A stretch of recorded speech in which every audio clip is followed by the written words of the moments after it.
Have you ever left a social gathering feeling strangely empty?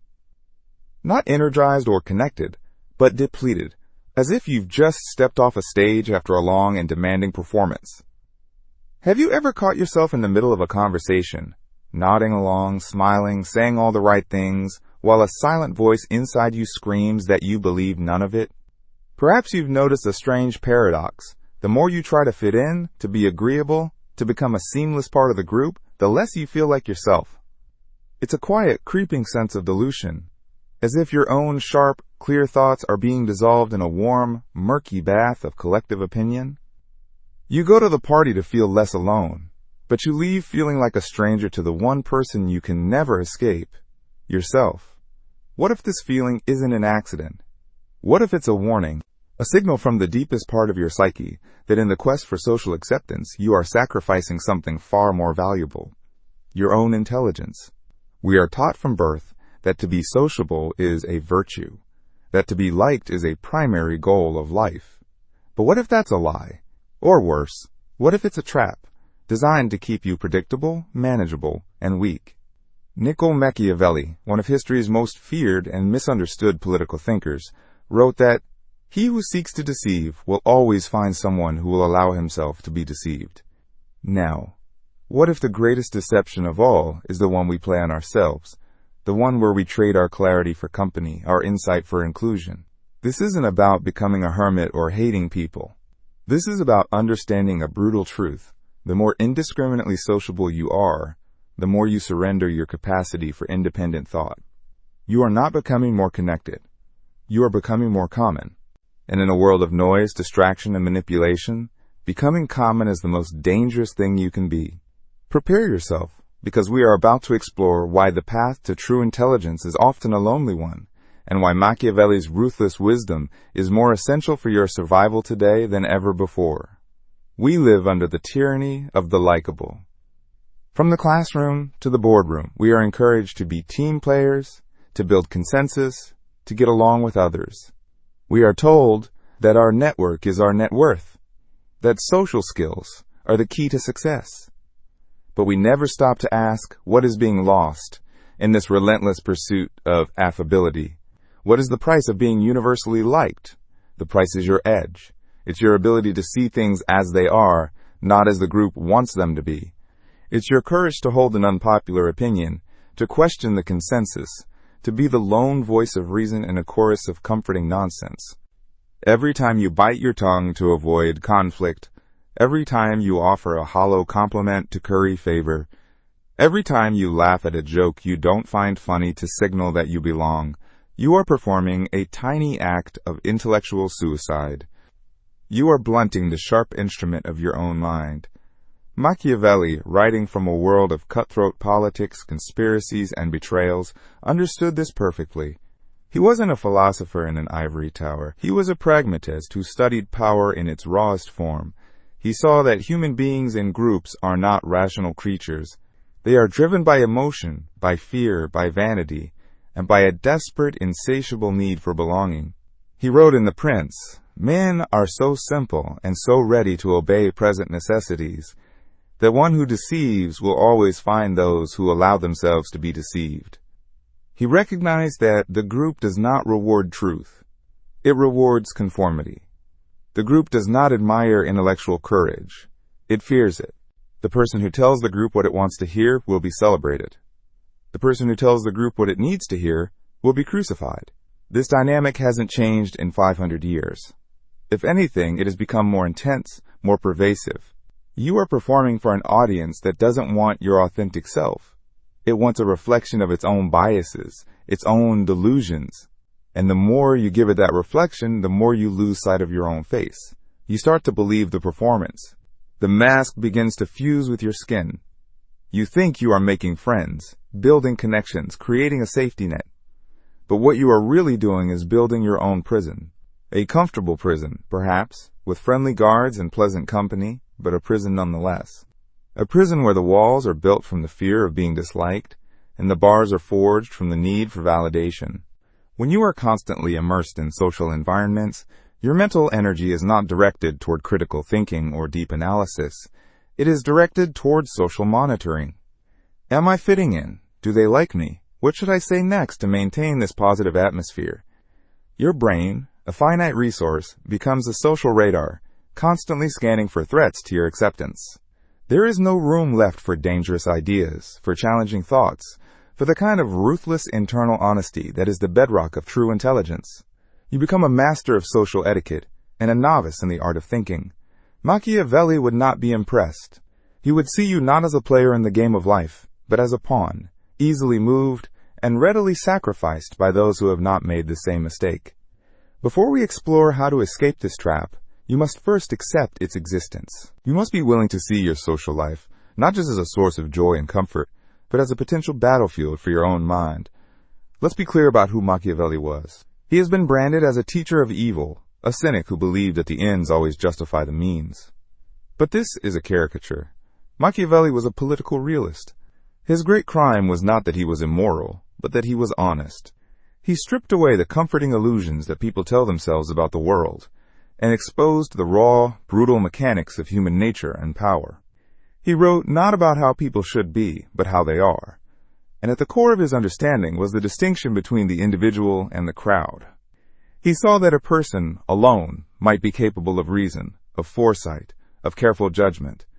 But that same person, when absorbed into a mass, becomes something else entirely. They become part of a volatile, emotional, and profoundly stupid entity. He wrote, "It is a common fault of men not to reckon on storms and fair weather. The sociable person lives in a state of perpetual fair weather. They surround themselves with agreeable people who reflect their own views back at them. They avoid conflict. They seek harmony. And in doing so, they completely fail to prepare for the inevitable storms of life, the betrayals, the manipulations, the moments of crisis where clear, independent thought is the only thing that can save you.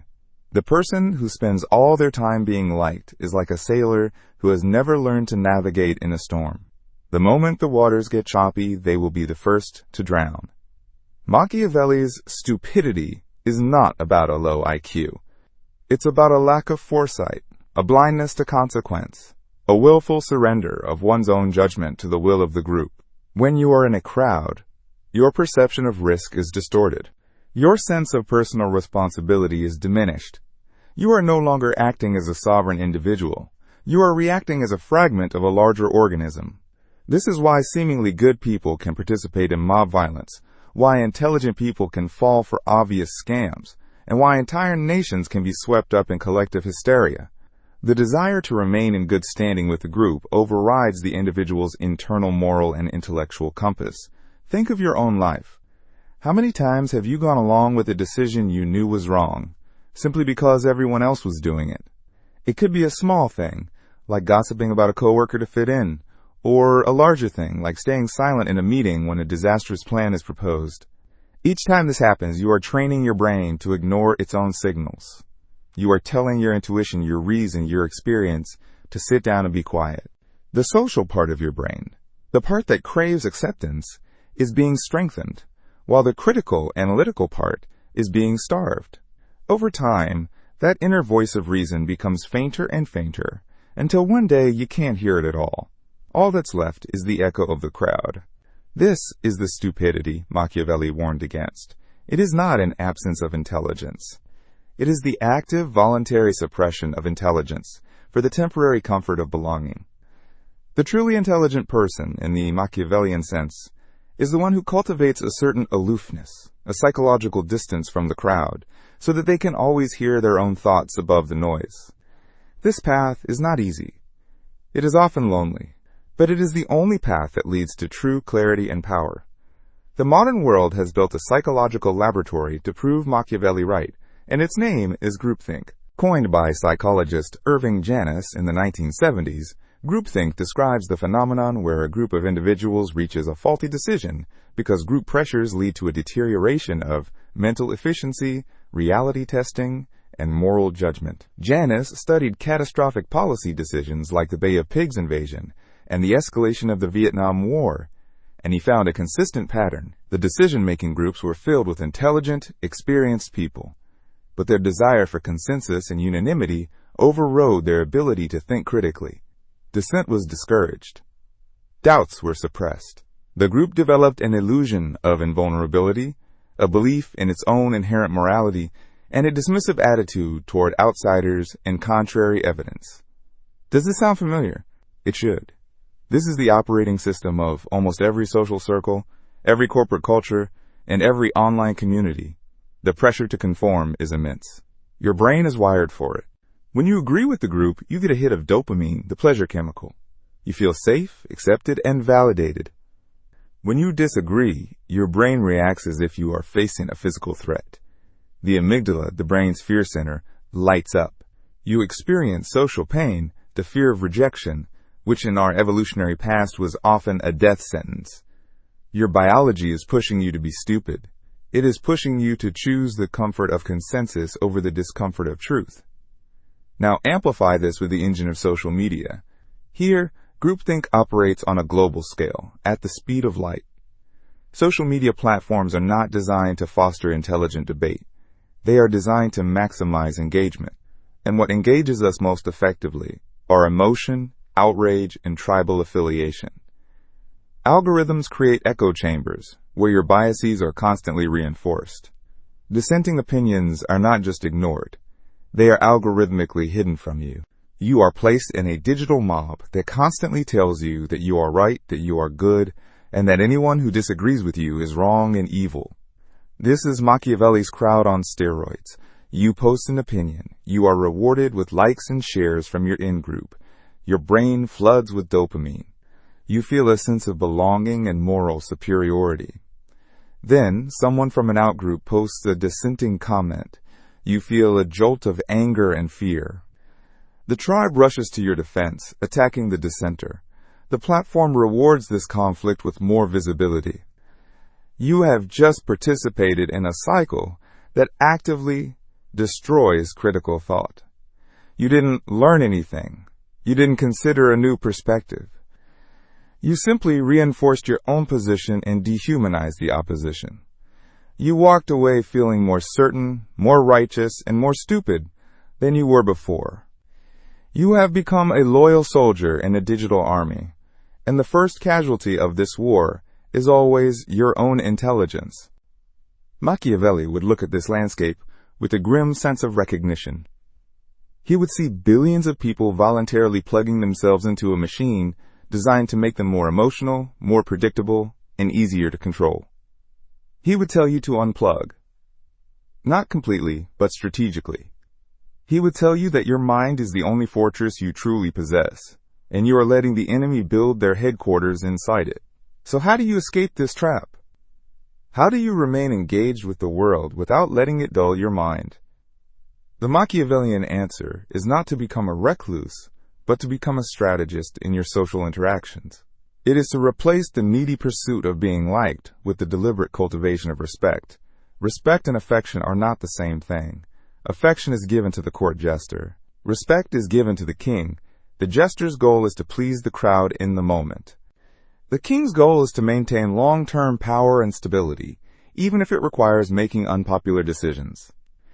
You must stop being the jester in your own life. This begins with a radical shift in your behavior. First, you must practice the art of observation.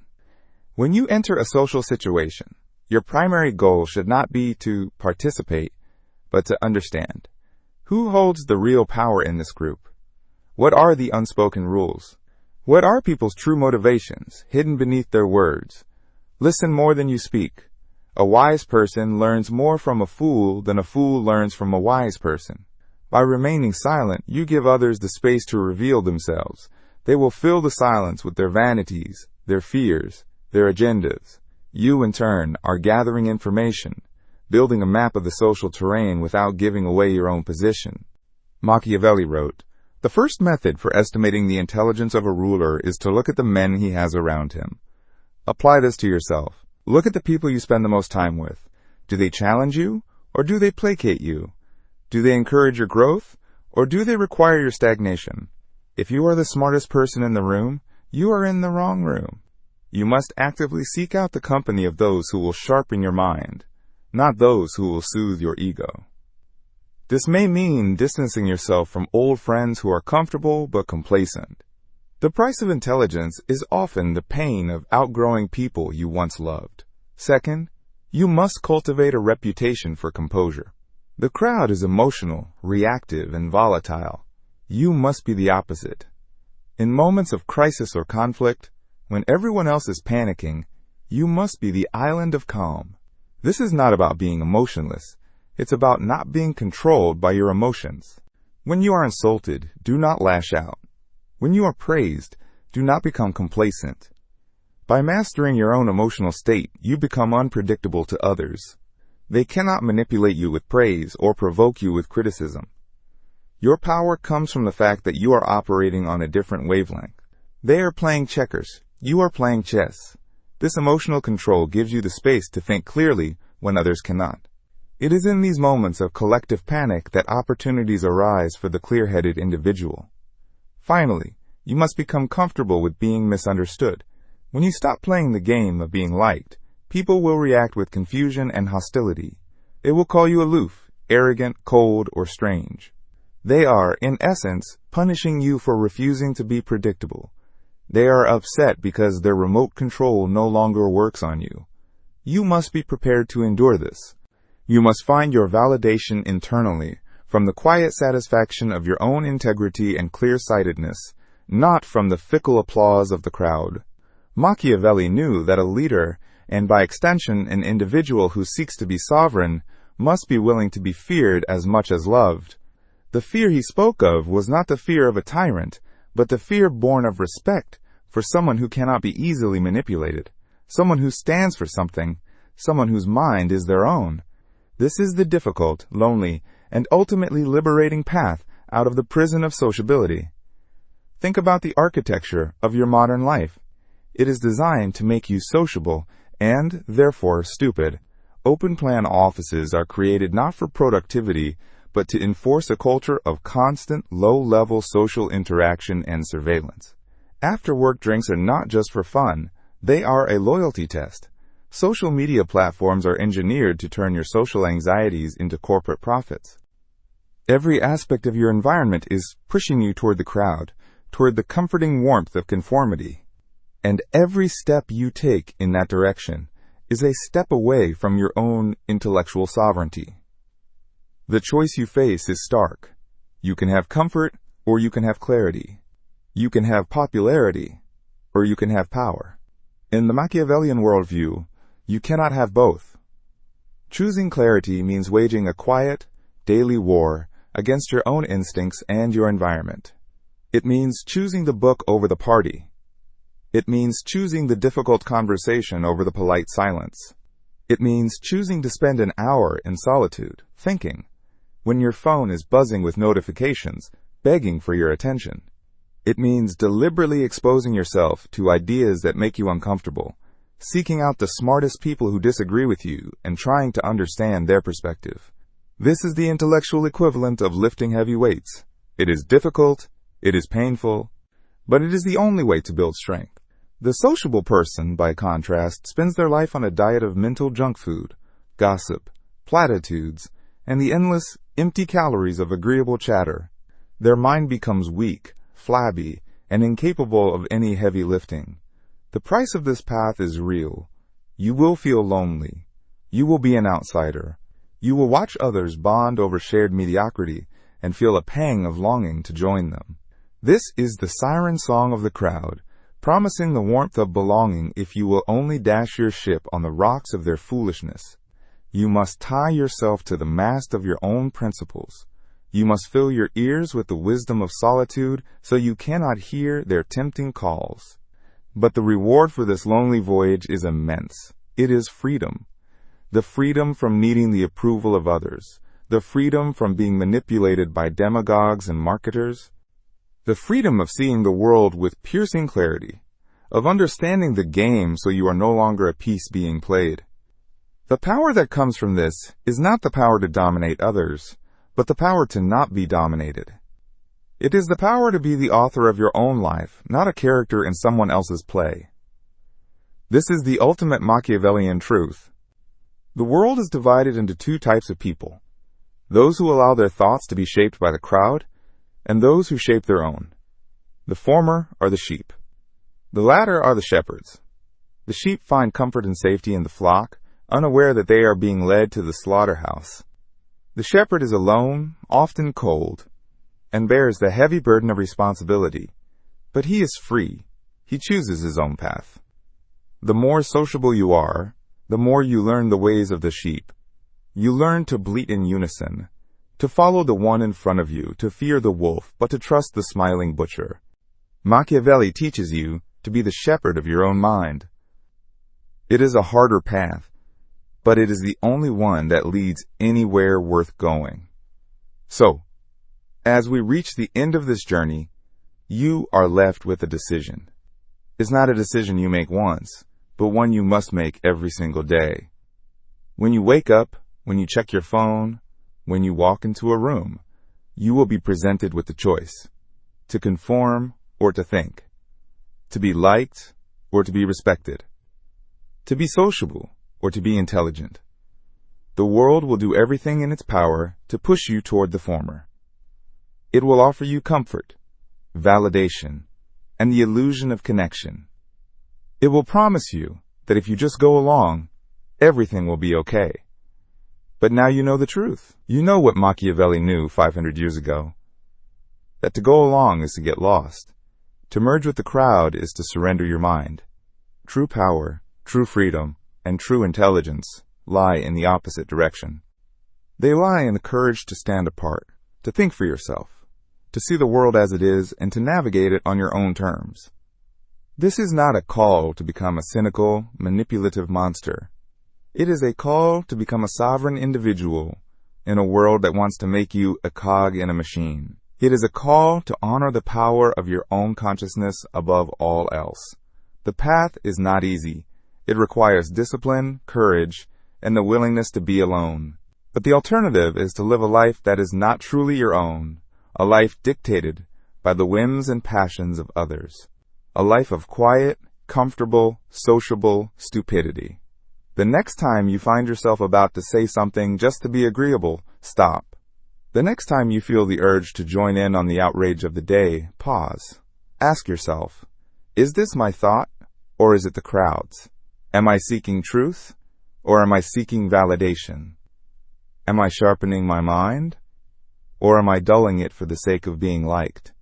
This small act of pausing, of questioning, is your first step on the Machiavellian path to intelligence. It is the beginning of reclaiming your mind. If this message has broken through the noise for you, if it has resonated with a part of you that is tired of the performance, then let us know in the comments. Write, I choose my own mind. Let's build a community not of agreeable conformists, but of independent thinkers. And be sure to subscribe to Psyphilos and turn on notifications, because our exploration of uncomfortable truths is far from over. You need to continue this journey of strengthening your mind, because the forces that seek to weaken it are relentless. Your intellectual survival depends on it.